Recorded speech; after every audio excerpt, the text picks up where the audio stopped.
Well, Frostbite Falls is usually a quiet place, but today is a little different. For today brings the finals of the Northern Minnesota Checker Championships. As you can see, it's a gala occasion in Frostbite Falls. The town has gone sports mad. Hooray! And here playing in his usual slashing devil-may-care style is the defending champion, Bullwinkle Moose. I'll move here. Ignoring the bloodlust of the thrill-mad mob, Bullwinkle was about to end the game when... It's a-comin'! It's a-comin'! It's Charlie Parlor Car. It's a-comin'! It's a-comin'! Wonder what's a-comin'. Last time Charlie yelled, "It's a-comin'," it turned out to be Halley's Comet. That thing do again? We just had one 80 years ago. It's a-comin', I tell ya! What's a-comin', Mr. Parlor Car? Look, the circus is a-comin', that's what's a-comin'! It was true. At that very moment, the big wagons began to roll into town. And it wasn't just any old circus either. This was Bumbling Brothers Circus, the smallest, biggest show on earth. Come on, it's your move, Zeb. You're right, and I'm a-moving. I'm gonna go watch the circus. Well, if that don't make a feller sore. Bullwinkle, don't you like circuses? Well, certainly, but I had a for sure win. Come on, Rock. I'm gonna give them circus sellers a piece of my mind. You know, that's what I like about you, Bullwinkle. No matter how little you have, you're always willing to share. And in a little while, our heroes were at the vacant lot where the circus was being set up. Gee, look, they got a real lion tamer, Bullwinkle. Claude Badley, king of the cage. Don't we know him from somewhere? You mean his voice is familiar? No, his face. There's a switch. Hey, you in charge here? That's right. Well, how come you busted up our checker game? Oh, I'm sorry about that. Wait right here. I get a free ticket for you to the circus. Well, that's better. Okay, where is it? Where's what? My free ticket to the circus. You're some kind of a nut. Get out of here.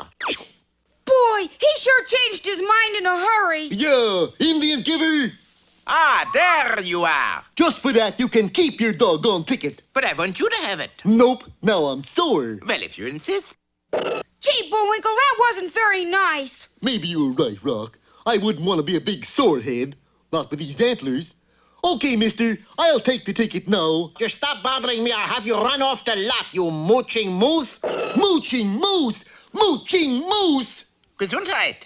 All right, you gonna give me the ticket or not? But, my dear moose, I've been trying to. Here. Are you trying to make a monkey out of me? No, monkeys we got. A jackass, maybe? Now I've had just about enough. So it's not enough you want a free ticket. Now you're picking a fight. There's two of them. Of course there is. This is the... Bumbling Brothers Circus. Isn't it? Yeah. Well, we're the Bumbling Brothers. Hugo? And I go. You go and I go. Yeah. So do we. Well, that explains it. I guess everything's okay. Well, that's an odd statement to make this early in the story, for just a few cages away, the circus's ferocious lion tamer was untaming a ferocious lion. Yeah. Yeah. That's it, Satan. Go ahead, get sore. Yeah. Good heavens, it's true. Claude Badley, the lion tamer, is really that heel of heels, that king of the crumbs. Say the name. Boris Badenov. Ta-da! Well, what fiendish plan does Boris have in mind? And why is he tampering with a lock on the lion's cage? Silly boy. We'll find out next time in Lion in the Bedroom or the Cat's Pajamas.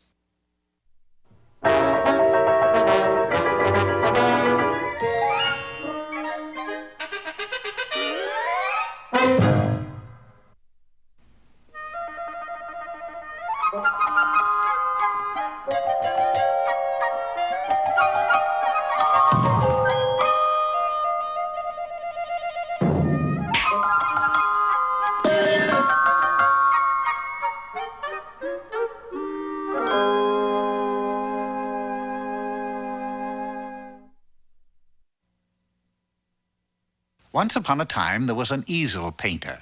He was a good painter and made a modest living for his wife and himself. All was well except for one thing. The painter didn't want to be a painter.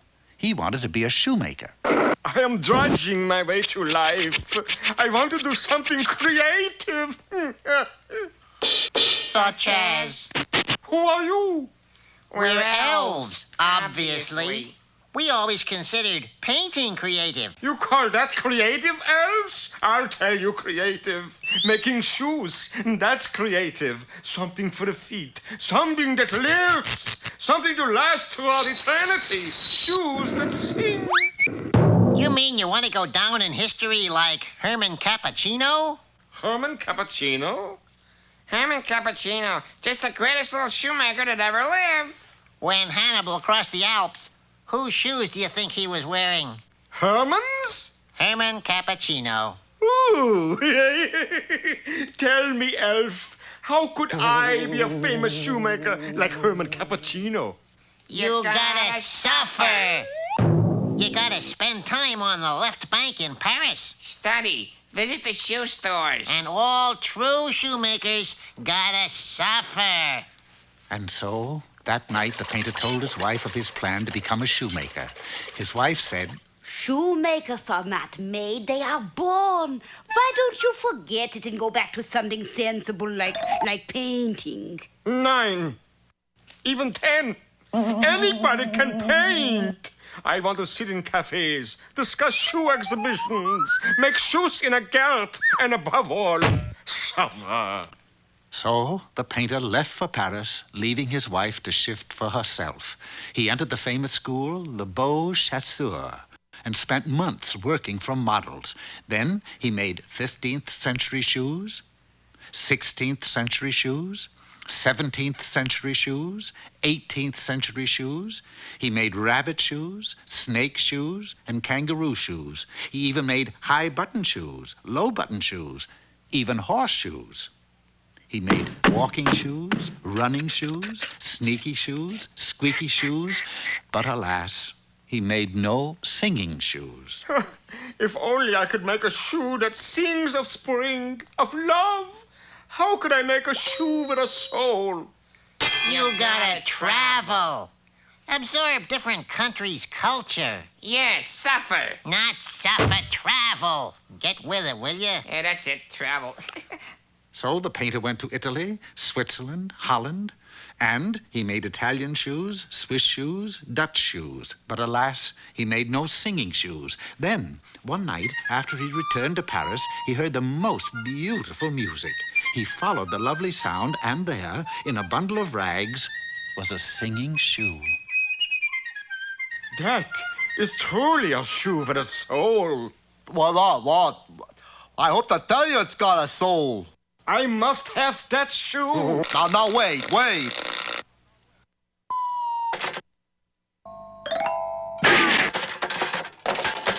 A fine way to act. I just wanted to know where he bought them. We could have told you that. He bought them in Elvesville. Elvesville? Why, that's my hometown. What am I doing suffering around Europe when I could be home learning to make shoes that sing? So the painter left for the town from whence he had come, Elvesville.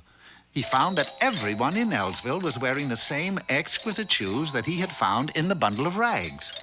Where did you buy those exquisite shoes? 2311 South Budlong. You turn left at the next... You don't have to tell me. That's my house. And sure enough, when the painter got home, he found the walls of his cottage lined with exquisite shoes, all singing merrily away. And who did he find sitting behind the cobbler's bench but his wife? Why didn't you tell me you made exquisite singing shoes? You never asked me. So, from that day on, the painter went back to his easel. Eventually, it happened that his paintings started selling like hotcakes, and he became a very famous painter indeed, and his paintings hung in all the famous museums in Europe. But he never did become a shoemaker, and he had to be content with just being a very wealthy man. Which just goes to prove everybody can't be a Herman Cappuccino. Yeah. Whatever that means.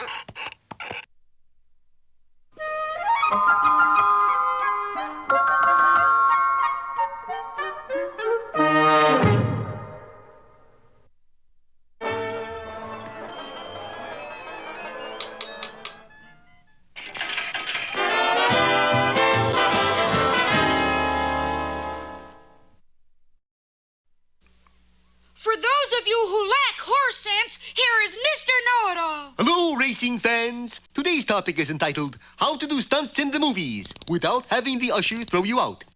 You arrive at the studio and get the first assignment from the director. You all set to go, stuntman? I sure am, CB. Here is scene. You start car blows up. With me in it? Absolutely, of course not. We stop film, you get out, then car blows up. Got it? Got it. Camera, Action! Take two. War pictures offer a great challenge to the stuntman, especially if you're chicken. Comes now big bombing scene. Dummy is in foxhole. Bombs fall all around. You rush into foxhole, get dummy. Got it, PW. Camera, action! Right out onto no man's land you run. Bombs busting to the right and to the left. Somehow you make it. Leap into the foxhole, fight off the foxes, and emerge with the dummy, which is a bomb, and you are the dummy. Before the day is through, you find yourself on a 5,000-foot high cliff. In this scene, you jump off cliff into net. Comforted by the thought of the safety net below, you launch yourself earthward. The net is there, all right, but no one is holding it. And so in conclusion, to be a stuntman, one must always be careful to avoid painful injury. Thank you, Mr. Know-It-All. You're welcome.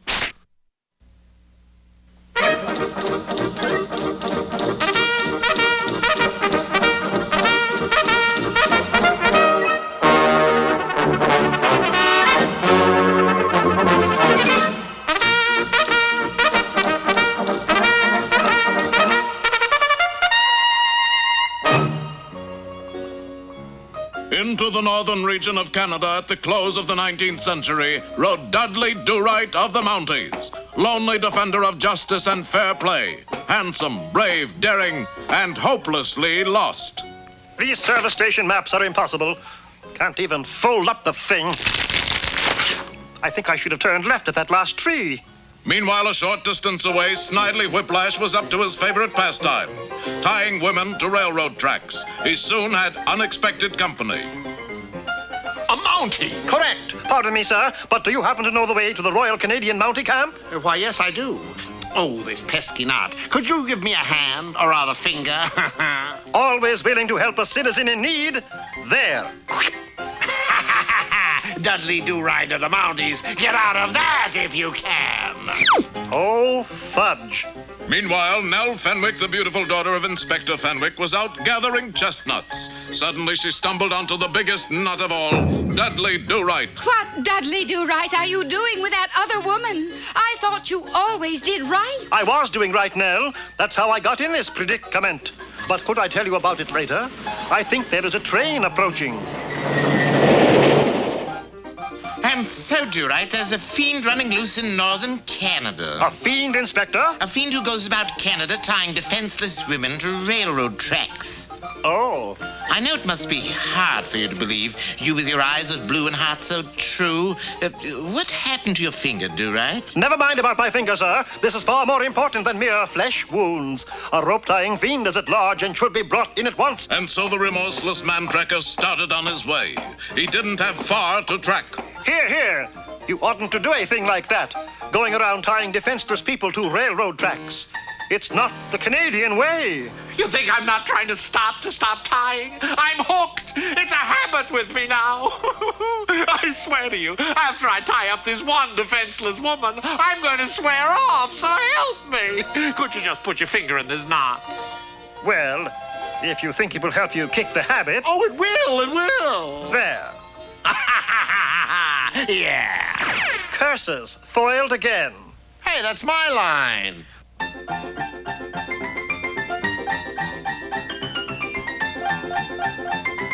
Uh-oh, another woman. He didn't swear off. A man. Confound that Whiplash. Nell. Inspector Fenwick. Snidely Whiplash. Snidely Whiplash? Now I wonder. But Inspector Fenwick did not get his nickname of the Canadian Fox for nothing. Now, all of you have heard the old proverb, if you give a Snidely enough rope, he'll put his foot in it.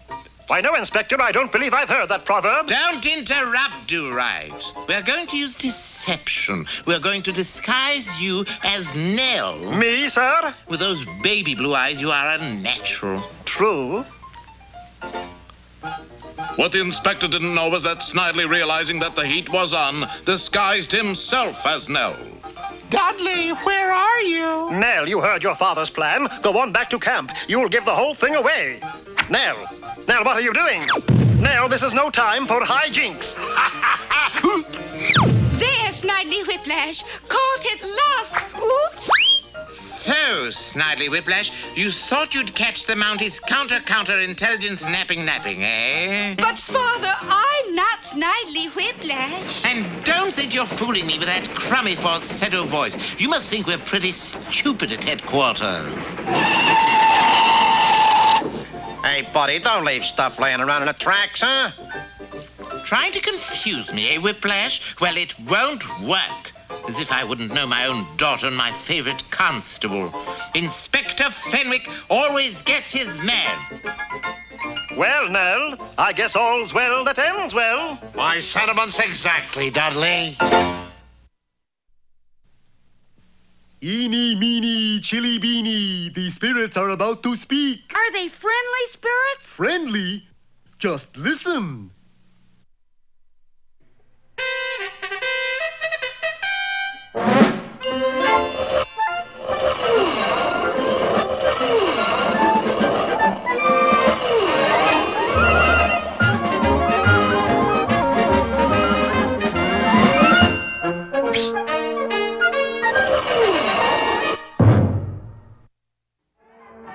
Well, the circus is in town, and along with the peanuts and popcorn, it's brought a big top full of trouble for Bullwinkle. First, he ran into the twin brothers who own the show. Who go bumbling? And I go bumbling. And I'll be in Scotland for you. Then later we found that the lion tamer, Claude Badley, is really Boris Badenov, and right now he's busy infuriating a man-eating lion by making faces at him. Who's making faces? I'm imitating a moose. Pretty soon he'll be a moose-eating lion. Meanwhile, back at the entrance... Gee, you mean you're giving us free tickets to your circus, Mr. Bumbling and Mr. Bumbling? Just call me Hugo. No, don't call him Hugo. Why not? 'Cause I'm Hugo. Hey, that's right. Call me Igo. Yeah, I go too. Well, maybe we better go inside. And in a few minutes, our heroes were walking through the big top looking at all the menagerie animals. Menagerie my foot, these are for real. Then there was the circus itself.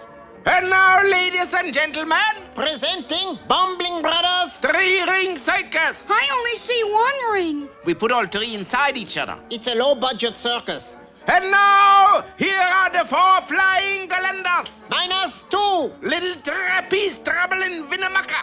Yes, our heroes enjoyed the acrobats, the jugglers, the elephants. Let's get on with the plot. When do the bad guys comes in? And then it was time for the lion tamer's act. That's more like it. Ready, Mr. Badley? Wait a minute, I haven't got the lions ready yet. Okay, boys, put the teeth in the box. That's right. Yes, so cowardly was Boris that he used only ancient lions with false teeth and made them take out their plates before they went into the cage. Oh, Boris, you're such a yellow belly. What are you talking? I could still get gum to that out there. But there was one lion whose teeth were definitely his own, Satan the man-eater. Pardon? Moose-eater.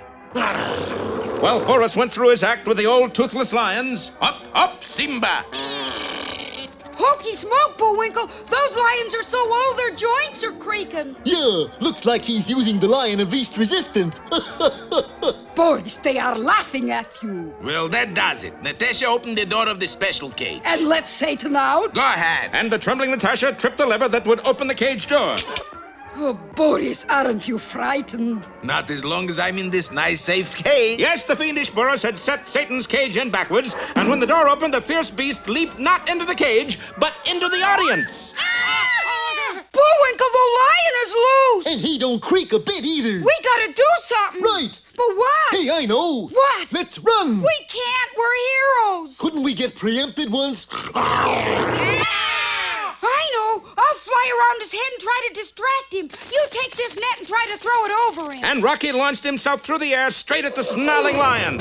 In a rare exhibition of aerial skill and courage, the plucky squirrel zoomed closer and closer to the cruel jaws, while the milling crowd quickly made its way to safety. Meanwhile, Bullwinkle was edging closer with the net, and then it happened. What? What happened? You tripped over the net. Oh, come on now. Would I be stupid enough to trip over the net when I... Oop! Bullwinkle, are you up? Yes, Rocky's kind heart had gotten him into trouble again. Now he lay recumbent beneath the lethal claws of the man-eater. Moose eater. Squirrel eater. Never fear, Rock. I'll think of something. I don't think I can wait that long. Well, at least wait until our next episode, A Red Letter Day, or Drop Us a Lion.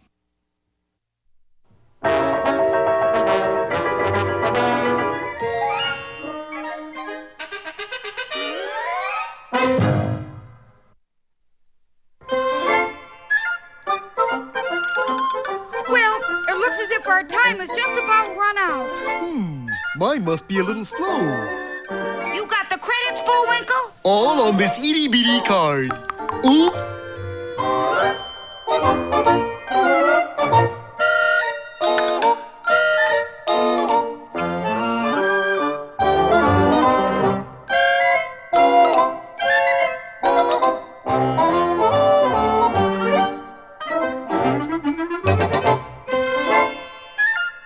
We're late again, Bullwinkle. Right. Bye now. See you next time.